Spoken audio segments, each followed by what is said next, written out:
live to you from Boston, Massachusetts. It's Cruise Boss and Cruising Holden from the Cruise&Cocoa Show.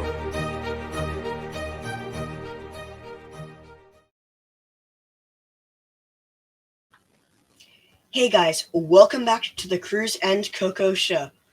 I am Cruise Boss, and I'm here with Cruising Holden, and I'm so happy to have Best of Boat Worlds here with us today. How are you doing? I'm doing good, Cruise Boss. How about you?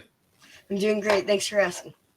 Okay, so we have a lot of crazy news today, and one of these stories is amazing, and it involves Icon of the Seas.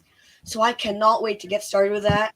So for our first story today, before we get started, just make sure to go check out Best of Boat World's channel. He does some amazing content. There's a lot of amazing content on here.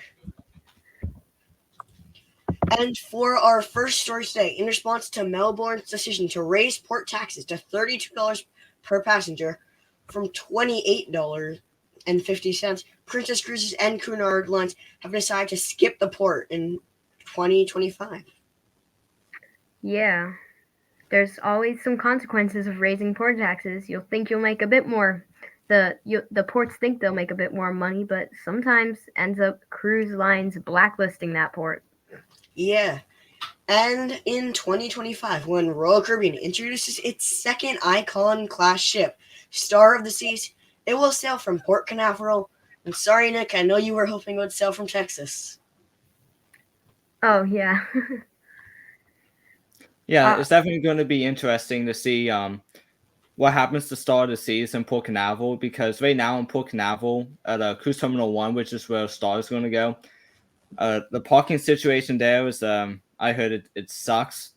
It's horrific. If they're going to have Utopia there on Monday and Fridays, so it's going to be interesting to see just how Port Canaveral is going to deal with that situation. That's going to be crazy. Definitely, because I went on Independence, which is a baby compared to Icon. Independence, 4,000 passengers. Icon is almost 10,000. Parking was horrific. They had to use like 4 overflow lots just to get the whole ship. So it was a mess. So we'll have to see what happens, or maybe they'll even be. We've seen Royal be making some newer, huge ports in Galveston and now a new one in Miami. So maybe they'll be making a new one in Port Canaveral because that one's starting to age. I sure hope so.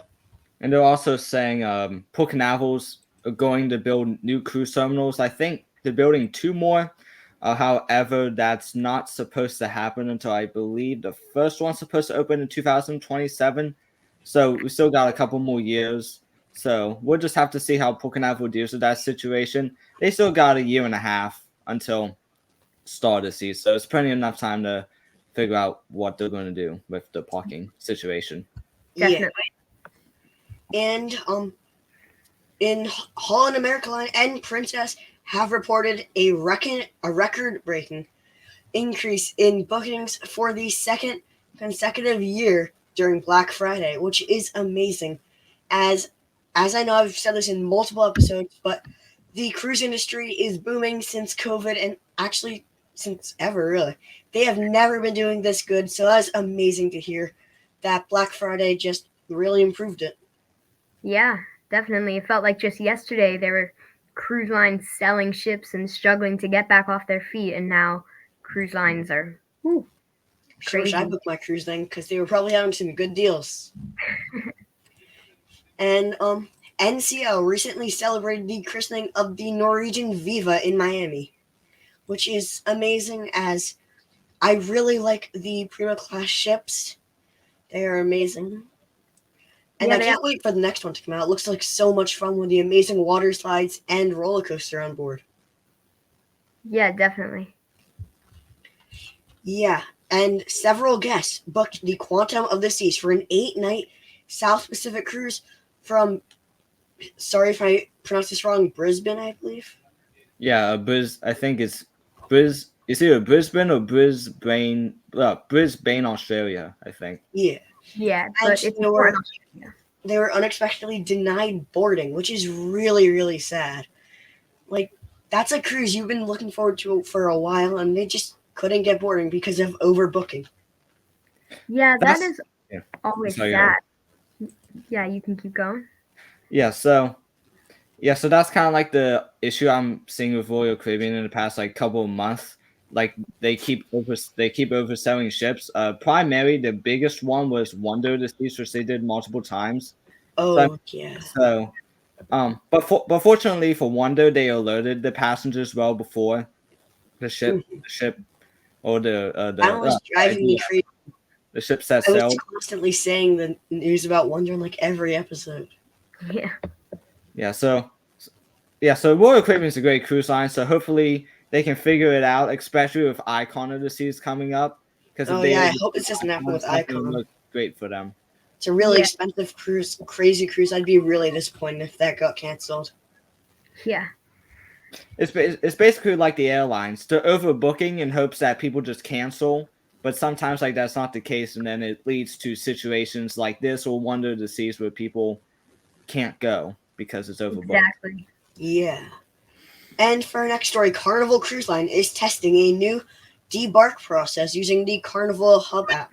This digital debark system lets guests choose their debarkation time and request luggage tags through the app, which are delivered to their staterooms.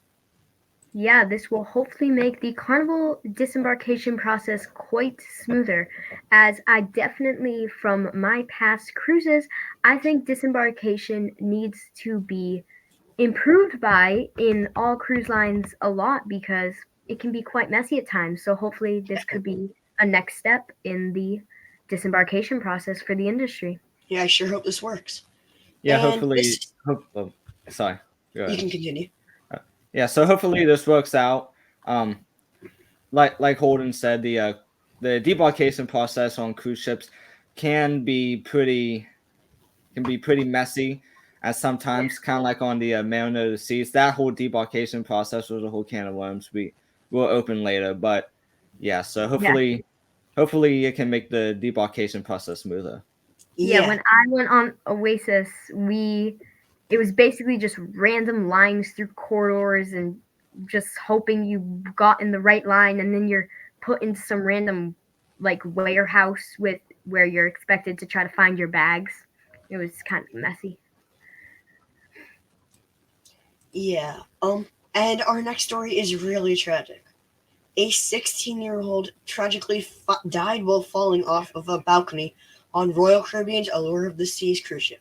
He fell off of an inside-facing balcony and landed on another, and he was brought to the medical bay. They asked for blood to be donated, and unfortunately he died there around that day. Yeah, these are always tragic stories, and our hearts, prayers, thoughts go out to the family of this person who has died. And yeah, it's very sad that something like this happens and at such a young age. Yeah. And just a quick reminder, when you are on cruise ships, always try to be careful around open decks, balconies, all of that, because if you fall, can be, depending on where you are on the ship, quite easy. If you're just trying to take a quick selfie or something like that, just remember to be careful, step back away from the railings a little bit. Yeah, and it is definitely hard to fall off of a cruise ship, as the railings are pretty high, so yeah, so it just takes a lot to fall. Yeah, so just don't goof around, all that. But again, very tragic story in the end, so our hearts, thoughts, and prayers go out to the family. Yeah, and Carnival Cruise Line is preparing to launch their new ship, the Carnival Jubilee, on December 23rd, just in time for a holiday cruise. Yeah, this is going to be the next ship in the class. I don't really know what Carnival is calling this class. Mardi Do you Gras know? class, I believe. Well, that was the first ship in the class, but I do not believe it's actually called that because other cruise lines in the Carnival fleet are also using this class. I think it's like the XL class. Sure. I have no idea. That might be it. Yeah, but it's Strange. going to be a great ship. Yeah, and when Sun Princess enters service, the Princess Casino, occupying over 99,000 9,000 square feet on Deck 8 will offer 50% more space and 30% more gaming machines than those on Royal class ships. Yeah, I guess cruise lines are trying. I've been seeing cruise lines starting to make bigger casinos on every ship. Oasis class recently had a revamp, and people found out that they removed one of the jazz bars to make the casino bigger. So maybe they're starting to receive more money from casinos or something like that. But we're definitely seeing cruise lines just trying to turn their ships into a Las Vegas casino, pretty much. Yeah. It's also not only that, it just depends on which venues work out. So like let's say for example, like if you have like a pizza restaurant, then you have a Italian restaurant on a ship. If the Italian restaurant is performing poorly, so like if nobody's coming, but if the pizza restaurant's like booming, getting success, getting business, it would make more sense to get rid of the Italian restaurant and turn it into something different. So it's Exactly. it's just all about that. So, because like even though like some people might have like the jazz club area, it just makes more sense money wise for the cruise lines to make that decision. Yeah. Yeah.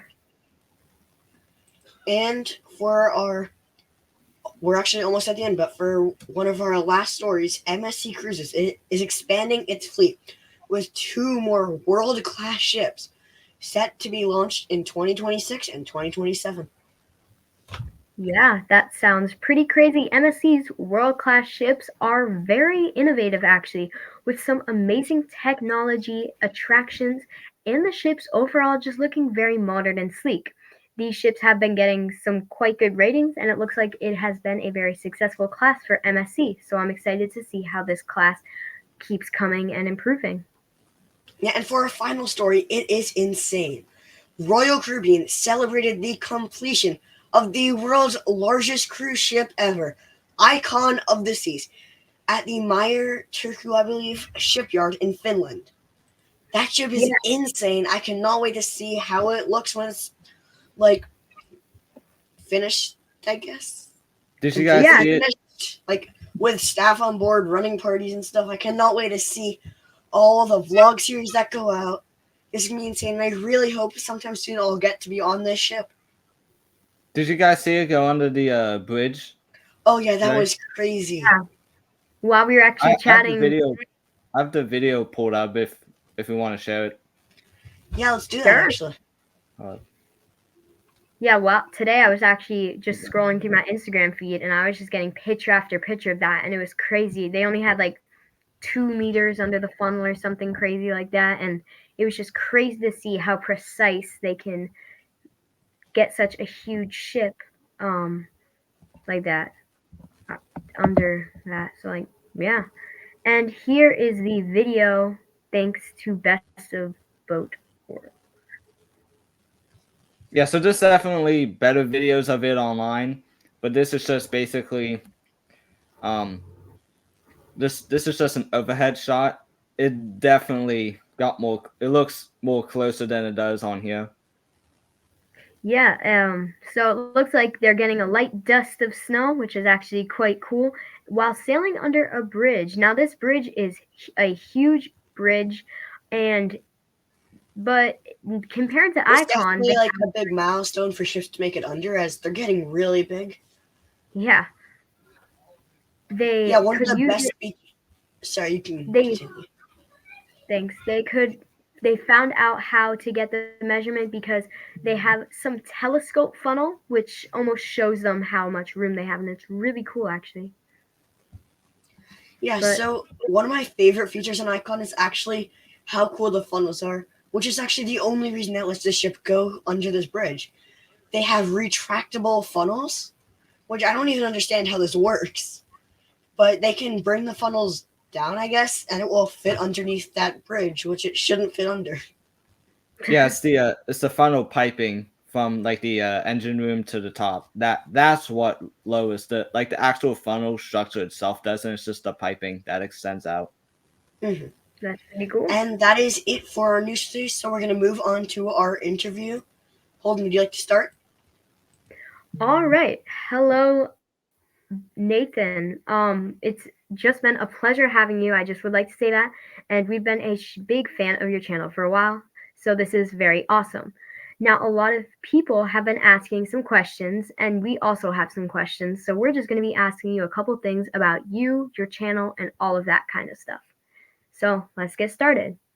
First of all, what got you into cruise ships at such a young age? Now, I don't know if these videos are still currently up, but there used to be videos of you being so young and you would do little cruise ship reviews. Don't mention And that, please. Don't.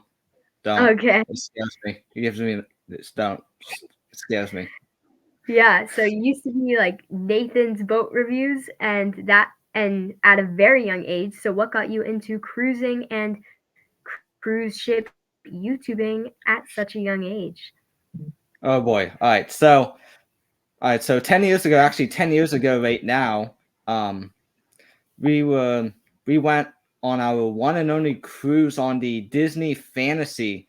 That was our one and only cruise, and now 10 years later, here we are, over 10 cruises later. So what happened? So we went on it, we liked it, and we actually really enjoyed it. So we went on another one, then we went on another one, and then I have no idea what happened, but I guess as we went on those cruises, just like my interest and my passion just started growing, and then it just eventually led to me making YouTube videos, and then here we are, 10 years later. So it's hard to believe. Yeah, and speaking of your 10 plus cruises you've been on, what has been your favorite cruise experience you've had? That's kind of hard. So I've been on multiple cruise lines, Disney, Royal Caribbean, Norwegian, Margaritaville. My best cruise, I would have to say, is probably it was my third time on the Disney Fantasy. Um, I was invited to the bridge, and then we just got to take photos with the bridge officers, and they gave me like a nice picture that was signed by all like the engineers and the bridge officers. So that was definitely very nice, and the cruise itself was fantastic. Probably like other than that, the best cruise I've ever been on to this day. It's That sounds like so much fun. That's It would really definitely neat. be And a dream come true to get to go in the bridge, see all the yeah, bridge officers. That would be an amazing YouTube short, to be honest. and it's just funny, because it happened out of the blue. So it was halfway through the cruise, and there was like an officer night. So like all the officers were like in the lobby, just meeting around and greeting people. And I ran into this one officer from the bridge, and like I have like no idea like how or why, but like she just randomly said, "Hey, would you like to go to the bridge?" And then and that's then awesome. it just escalated. So yep. And Yeah, so that's speaking what of happened. And Disney now, Cruise Line, make sure to check out my vlog series on the Disney Magic coming soon. yeah. And speaking of you cruising a lot of cruise ship YouTubers, especially around this age, tend to stick, and a lot of people who like to cruise in general tend to pick a favorite cruise line. A lot of people just sail with Royal, a lot of people just sail with Carnival, etc. But watching your videos, you change up the cruise line you sail on a lot. From your recent vlogs on Royal Caribbean to your vlogs from last year on Margaritaville, and even to your local ferry line, what has been your favorite cruise line that you have sailed on? That definitely by far Disney. Don't look at the price. Just go on Disney. Like Disney is fantastic. Like even though like it's not like they don't have like really the latest and greatest ships with the water slides and all that. It's more about service than anything. It's fantastic. Just the ships, like it's like everything about it's just like attention to detail. It's so Yeah, fantastic. And also yeah, I like hear you were that a saying, lot. Holden, like a lot of people like usually pick one cruise line and they stick to it. I don't. I've been on a couple cruise lines. I don't really have a favorite. I like some more than others, but like I don't have like a personal favorite. Yeah, and yeah, definitely go give Disney a try. They have some beautiful classic ships, and again, what Nathan was saying, they might not have these roller coasters and water slides, but their staff members are amazing. They'll do every little Well, thing to make your actually, Holden, one of their upcoming ships will. Oh yeah, they do have some great attractions, but also their staff members are amazing. They pay so much attention to detail and will do every little thing to make your cruise perfect. So yeah, Yes, definitely they go. are definitely amazing at service and all the details they put into it. They're just missing the crazy water parks that the other ones have. And Yeah. do you have any other questions, Holden? If you have any, you can go ask yours. I still haven't thought of any.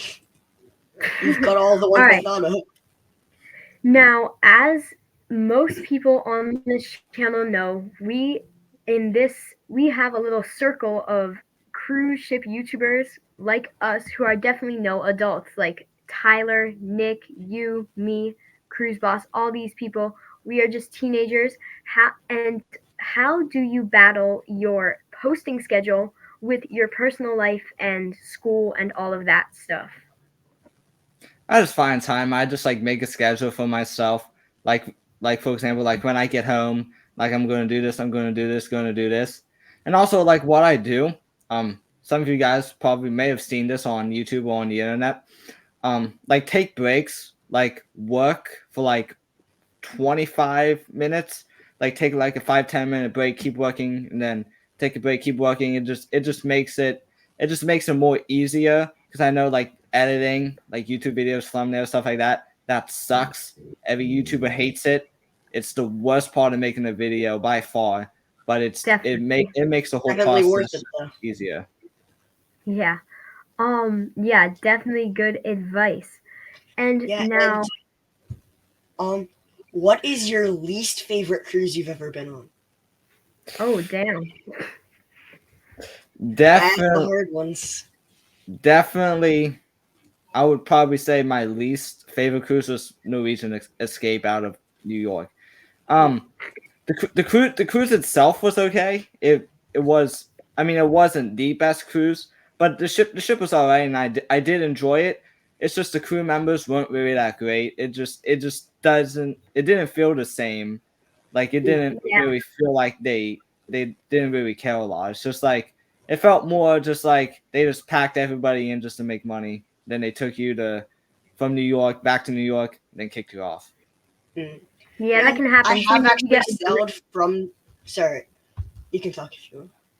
all right, yeah, but like sometimes that can definitely happen. You can get a great batch of cruise members, and sometimes you can just get some ones that are just kind of in it for the money and don't seem like they're actually having a great time. Yeah, and I have definitely sailed from New York on Norwegian, actually.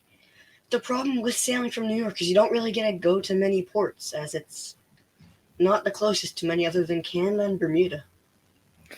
Yeah, I will say that New York is very restricted on what type of ports you can go to. Mainly, it's Canada, New England, Bermuda, and the Bahamas, and then transatlantic. There are a couple Eastern and Western and Southern Caribbean cruises from New York, but those are like 2 week cruises minimum, Not everyone's going to go into those things. and Now, they're mostly like during like the winter, so like right now around this time. So it's not really like the best time for people to go on cruises, because you're at work, you're at school, stuff like that. So it's not really the best time to take a 2 week vacation. Yeah, yeah. not my type of cruise. Yeah, and just about two more questions. The something that a lot of people like to wonder is, what do you use to film and edit, especially for these people who are aspiring travel YouTubers. They really like to see what are in all these YouTubers' pockets and what they edit with, film with, even if it is just an iPhone or if it's a fancy vlogging camera. What do you personally use to edit and film your videos? So for filming, I use my GoPro. I got a new GoPro a couple months ago, actually, before Nice top mailing it. model. And I use my phone, so I'm gonna get a better camera sometime soon. And then for editing, I actually used iMovie for a pretty long time, and then I upgraded a couple years ago. So yeah, so I'm pretty happy, and I'm looking to upgrade again to just to make the videos a little bit better. So. And what model GoPro? I have the 10, and personally, I love it. And I know some other GoPros aren't as good. Like the earlier models, you can't really see on the front screen what you're filming. So like, Yeah, so definitely changes it. yeah, so my first GoPro, I had the Hero 5, which I used pretty much up until now, and then and then I also upgraded to the Hero 10. I think it's the Hero 10 Black. Yeah, it's So so it's amazing. it's definitely pretty nice. The only issue I have with it is that it overheats easily. Like it could be filming for like 15 minutes and it'll shut off from overheating. But other than that, it's a pretty good camera, and as long as the video saves, that's all I care about. Yeah. Yeah, it's really weird. GoPro seems to have some sort of overheating problem. Each new model, I feel like it starts to get overheating easily. I have an older model right Probably now. like the newer It's just- tech on them. It's crazy how much It's they've like- improved I it. just have But a like, GoPro Hero 8, and I've actually never seen the overheating screen. But then these newer GoPros, I think it just oh yeah, has mine so does much. it all the time. Yeah, it just has so much stuff going on in such a condensed space, it can overheat easily. Yeah. And now, pretty much two last things. What would you, do you have any interest in working in the cruise industry when you're older? Definitely. So I'm working on that right now. So I definitely want to get to my end goal, but I definitely want to work on cruise ships in the near future. Yeah. And actually, do you have any tips for new cruisers? Or people who are experienced in the cruising industry even? I would just say like go for it. Like some people some people only cruise once. So like I would definitely say like go for it. Like try to do everything you can. If you want to do if you want to try everything you can, I would definitely recommend booking a longer cruise. So that way you just have more time to explore the ship, destination, stuff like that. But I know like some people they just want to try a short cruise just to try it out, and that's fine. But personally for me, we mostly do 7 nights. So 7 nights is definitely the perfect amount of time to go on a cruise. Yeah, it's very ideal. Just the perfect balance of everything. Mm-hmm. And now, last but not least, as this is an interview with a cruise ship YouTuber, do you have any advice for any aspiring cruise ship YouTubers? I would probably say just I'd probably just say film as much as you can. Like if you're filming on a cruise, don't feel entitled or you have to film everything. What I do, just enjoy your time on the ship, just enjoy the vacation, stuff like that.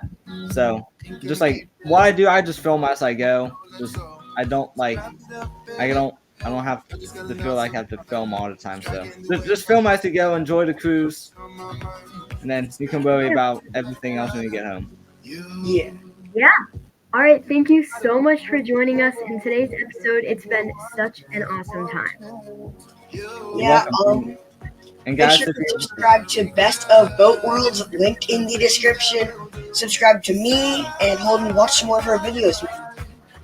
and guys, Yeah. also please be on the lookout. I have more videos coming out on my YouTube channel. Finishing up the Mariner of the Seas cruise series, and then have a Can't wait.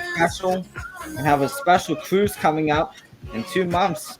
So definitely, it's going to be pretty iconic, figuratively and literally. So we just have to watch and find out. Yep, link in the description below. Make sure to go check it out. All right, guys. Thank you so much. As always, I'm Holden. I am Cruise Boss, and thanks for watching. And there's Nathan. Thank you, guys. See